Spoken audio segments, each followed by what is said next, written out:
El Señor esté con ustedes. Anuncio de la buena noticia de Jesucristo según San Juan. Gloria a ti, Señor.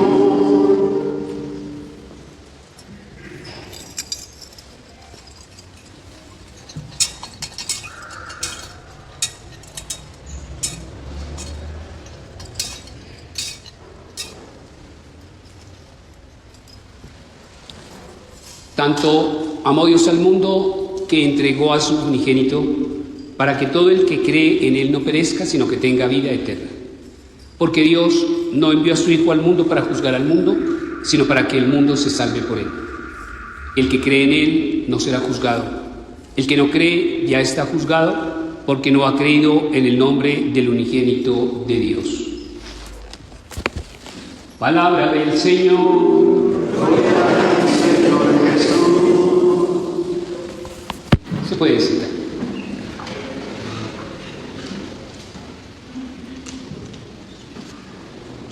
Dice un viejo refrán que dime con quién andas, de quién eres. Y se los explico con ejemplos de vida. ¿Se acuerdan cuando éramos chicos que teníamos amigos que eran casposos? Y que solo nos sacaban de la casa era para ir a hacer daños en el barrio. Romper los vidrios de la vecina. Se jugaba en esa época el tuntún corre-corre, ¿se acuerdan? Que uno cogía el chicle y lo pegaba en el timbre de la casa y salía corriendo. Existían las caucheras, ¿se acuerdan? Como no había conciencia ecológica, pues uno le tiraba a todos los pájaros. Yo me acuerdo que de chicos buscábamos mucho lo que eran los búhos. En esa época habían búhos, y ver un búho era una lotería, y tirarle al búho era mucho más lotería. Yo no sé si ustedes de chicos fueron bastante inquietos. Cuando uno tenía ganas de clase en el colegio, en esa época había unas hojitas así que se llamaban pedos químicos, ¿se acuerdan? Y uno los llevaba al colegio y cogía y en el salón trácate, lo espichaba, ese salón quedaba oliendo horrible y nos salvábamos de clase. ¿Se acuerdan o no se acuerdan? Y cuando uno andaba con ese tipo de amigos casposos, que le decía a uno la mamá: ese muchacho no me gusta, ese amigo suyo no es bueno, tiene que dejarlo. Pero cuando uno llegaba a la casa, un compañero decente, educado, bien hablado, que en la mesa del comedor sabía coger los cubiertos, comía decentemente, hablaba de cosas culturales, de música, de política, de historia, la mamá le decía a uno: ese muchacho sí le sirve. ¿Sí? Porque dime con quién andas y te diré quién eres. Y yo tomo este refrán porque es que a nosotros nos bautizaron para darnos tres grandes amigos: el Padre, el Hijo y el Espíritu Santo. Y cuando nos bautizan todos, el sacerdote dice: Juanito, Pepinita, yo te bautizo en nombre del Padre, en nombre del Hijo y del Espíritu Santo. Y lo que nos está haciendo como iglesia es dándonos los mejores amigos de la vida que podemos tener. Y la pregunta de Dios hoy es: ¿qué tanto nosotros hemos andado con ellos? ¿Realmente el Padre, el Hijo y el Espíritu son nuestros mejores amigos? ¿Qué piensan? ¿Qué piensan? Van a tocar, levanten la mano a los que dicen que sí, levanten a los que dicen que no. No, porque si nosotros tuviéramos al Padre, al Hijo y al Espíritu Santo en nuestro corazón, seríamos los mejores católicos. Y este mundo y esta sociedad sería la mejor, ejemplar. Pero como vivimos, ni el Padre, ni el Hijo, ni el Espíritu habitan en nuestro corazón y en nuestra vida. Y lo que menos nos preocupa y de lo que menos nos importa es vivir con ellos como nuestros mejores parceros. Y se los voy a plantear en estos términos para que entiendan cómo nosotros no hemos entendido el sentido de nuestra fe y cómo nosotros hemos entendido por qué nos bautizan en el misterio de la Trinidad. 1. Ser católicos y ser bautizados es estar llamados a vivir una vocación. Y cuando hablo de una vocación, es vivir una relación espiritual, familiar, en la cercanía del Padre, en la presencia del Hijo e iluminados por el Espíritu Santo, para que viviendo como bautizados, pues seamos hombres que a través de nuestra vida, nuestras palabras, nuestras actitudes, le demos testimonio al mundo de que tenemos a Dios en el corazón, de que Jesucristo es nuestro Maestro y que el Espíritu Santo es el que nos lleva a santificar nuestras vidas. Y esto se los planteo en términos de que el hecho de ser bautizados y vivir una relación íntima, profunda y permanente con Dios es trabajar todos los días por alcanzar nuestra salvación y no por construir nuestra condenación. Y lo decía hoy Dios en el Evangelio. Decía, tanto amó Dios al mundo que entregó a su unigénito para que todos los que han sido bautizados y creen en Él no perezcan, sino que tengan vida eterna. Y termina hoy el Señor del Evangelio diciendo, en cambio, el que ha sido bautizado y no cree en Dios será juzgado, y el que crea, pues indudablemente tendrá la vida eterna. Entonces, ¿qué quiero decirles con ello? Que ser bautizado, ser hombres espirituales, tener una identidad de iglesia, pues es vivir todos los días con la Trinidad en nuestro corazón para poder alcanzar, como hijos del Padre, la salvación y no la condenación. Para explicarles lo que les estoy diciendo, les voy a hacer una pregunta. ¿Cuál es la inquietud, cuál es el malestar de una abuela cuando ve que sus hijos no le han bautizado a los nietos? ¿Cuál es el estrés de ustedes? ¿Qué les inquieta? ¿Qué les inquieta? ¿Qué? Que no están en la gracia de Dios. O sea, que no tienen una vida espiritual. Y vulgarmente, perdón, ya me han escuchado en otro momento, que viven más como animalitos que como creyentes. Porque no se menciona a Dios, porque no se vive en Dios, porque no tenemos una creencia, porque no tenemos una dimensión espiritual. Y eso les afana y eso les inquieta, ¿o no? Y nosotros ya estamos bautizados. ¿Qué tanto vivimos en la gracia de Dios? ¿Qué tanto? Y para acabárselo de completar y para acabarles de explicar, miren lo que sucede hoy en la primera lectura. Moisés baja con la partida de bautismo del monte y le dice, Diosito, yo soy testarudo, mi pueblo es un pueblo de dura cerviz, se han alejado de ti.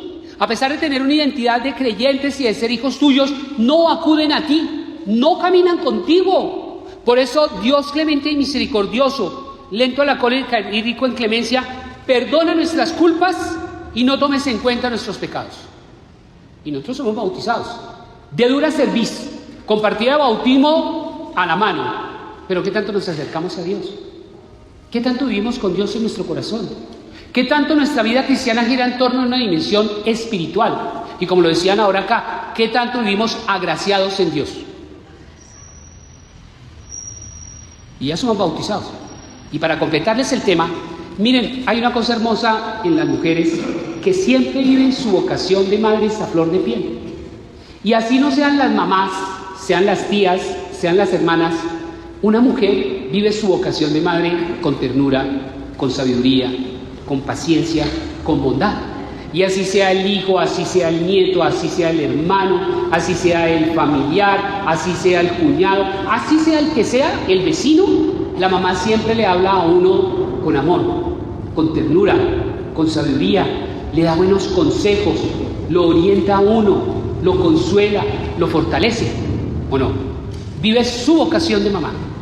Cuando un médico vive su vocación de médico y está en una reunión familiar, en un almuerzo, y ven que apenas sirven la comida, y aquellos que vienen adictos a la sal, sin ni siquiera probar la comida, cogen el salero y llenan la comida de sal, el médico le dice, oiga, primero pruébela, pero ¿cómo le riega un salero completo sin saber a qué sabe? Usted no está cuidando su salud, y usted no sabe lo dañino que es la sal para la tensión arterial. O cuando después del almuerzo son los superpostres así, el merengón de guanábana, el superpostre de una milhoja de arequipe, el superpostre de Joyce, que es la milhoja de arequipe con bocadillo y la cremita así encima, o cuando son los superpostres así de crepes, que no piden una copita de helado, sino se piden el helado tentación, el merengue glaze, que son unas cosotas así grandes. Pues sí, yo me los he comido. ¿Pero me ven gordo? Ah, por eso me los como, a ver si engordo. El médico le dice a uno, oiga, no coma tanto dulce, usted no sabe lo dañino que es el dulce. Y para los de 60 años nos dice, usted no sabe lo dañino que es el dulce a su edad, porque usted come de 200 calorías y eso se le triplica y se le vuelven en 600, por eso le salen gordos por todo lado. El médico en su vocación de médico se vuelve autocuidador de la salud, porque es una vocación. Nosotros tenemos una vocación de ser creyentes, de ser hijos de Dios, de haber sido bautizados en el misterio de la Trinidad. ¿Y cuándo mencionamos a Dios?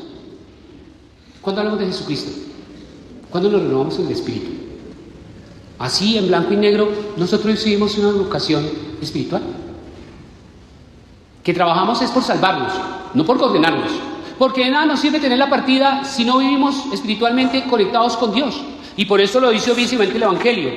Porque Dios amó al mundo para que todo el que es bautizado crea en Él, no perezca, sino que tenga vida eterna. Realmente yo como creyente, como católico, como bautizado en el misterio de la Trinidad, ¿me esfuerzo y lucho todos los días por salvarme o por condenarme? En la inquietud de las abuelas, ¿no? Nos falta una cosa, la parte espiritual. Y celebrar hoy esta solemnidad de la Santísima Trinidad es entender que estamos llamados a una vocación. ¿Cuál? Vivir conectados con Dios, estar cerca de Dios, tener a Dios en nuestro corazón. Un Dios que se nos revela en las tres personas, ¿no? El Padre, el Hijo y el Espíritu Santo.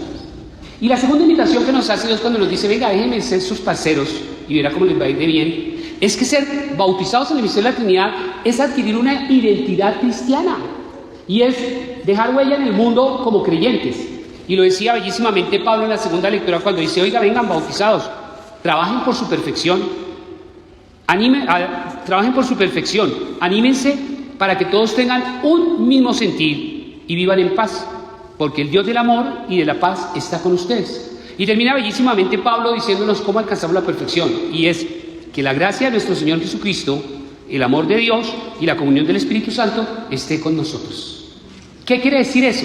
Mire, si hay algo particular de nuestra vida cristiana como católicos bautizados en la Trinidad, es que nosotros somos los únicos que nos persignamos, o nos santiguamos, o nos signamos.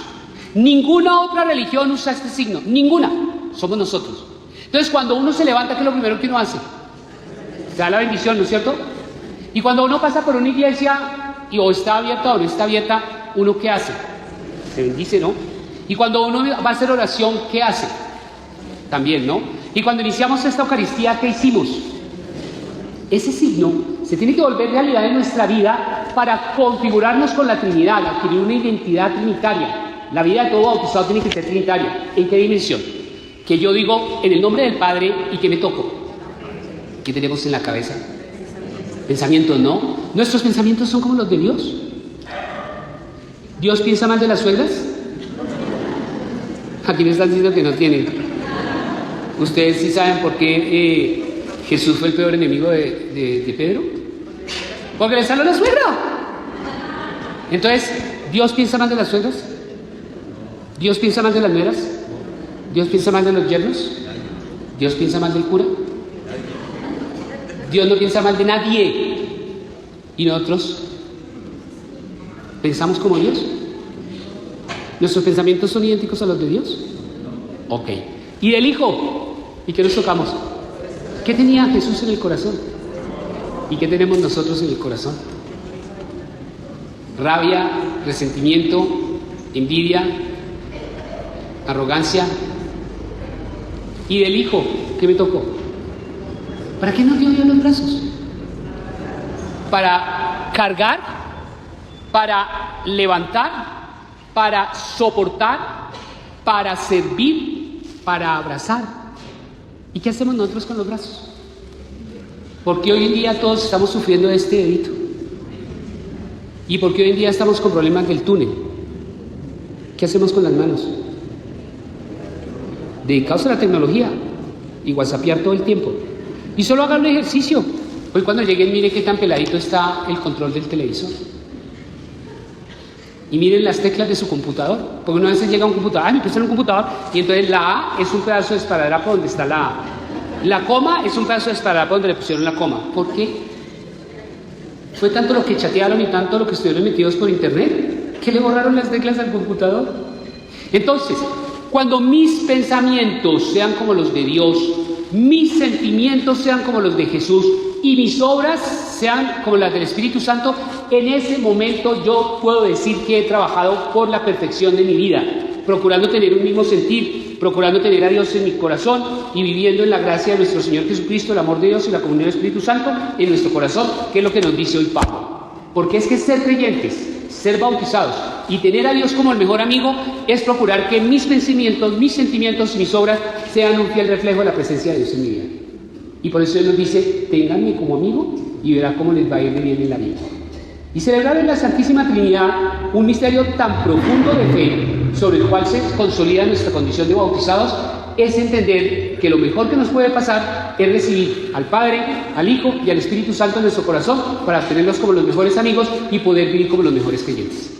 Que el Señor nos bendiga, que el Señor nos ilumine y que hoy, acogiendo su palabra, pues trabajemos todos los días por vivir nuestra condición de bautizados. Amén. No quiero dejar pasar esta celebración con un chisme.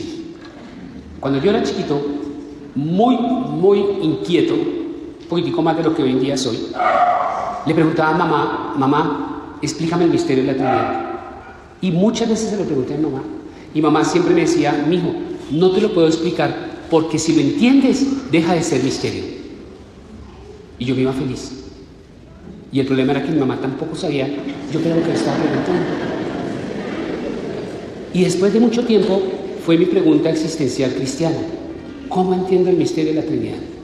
Y después Dios me lo reveló cuando era cura. El misterio de la Trinidad lo entendemos cuando entendamos el sentido de una vela. La vela es una unidad. Tráigame la vela. Pero ¿cuáles son la materia que conforma la vela? La parafina, que es la que le da el volumen, es la que le da la forma, el color, si es redonda, si es triangular, o sea, consolida la vela. En la mitad está el pabilo y toca ponerle candela para que la vela funcione. La cera es el Padre, el pabilo es el Hijo, que está en el centro, y la llama es el Espíritu Santo. Tres realidades que conforman una única elemento, la vela. Y otro que también nos ayuda muchísimo a entender el misterio de la Trinidad: cojan un huevo. El huevo tiene la cáscara, que es el Padre. Dentro está la clara, que es el Espíritu, y en el centro baila la yema, que es el Hijo. Ese es el misterio de la Trinidad. Y si no lo acaban de comprender, cojan un trevo, una hoja de trevo. Y es una hoja que tiene tres ramificaciones, donde está el Padre, donde está el Hijo y donde está el Espíritu Santo. Y hoy quiero explicarles ese misterio para que entendamos lo sólido, lo importante que es para nosotros como bautizados profesar una fe en el Padre, en el Hijo y en el Espíritu Santo. Que el Señor nos bendiga, que nos madure en la fe y hoy nos ayude a comprometernos en vivir nuestra identidad teniendo los mejores amigos a Dios, al Hijo y al Espíritu Santo. Amén.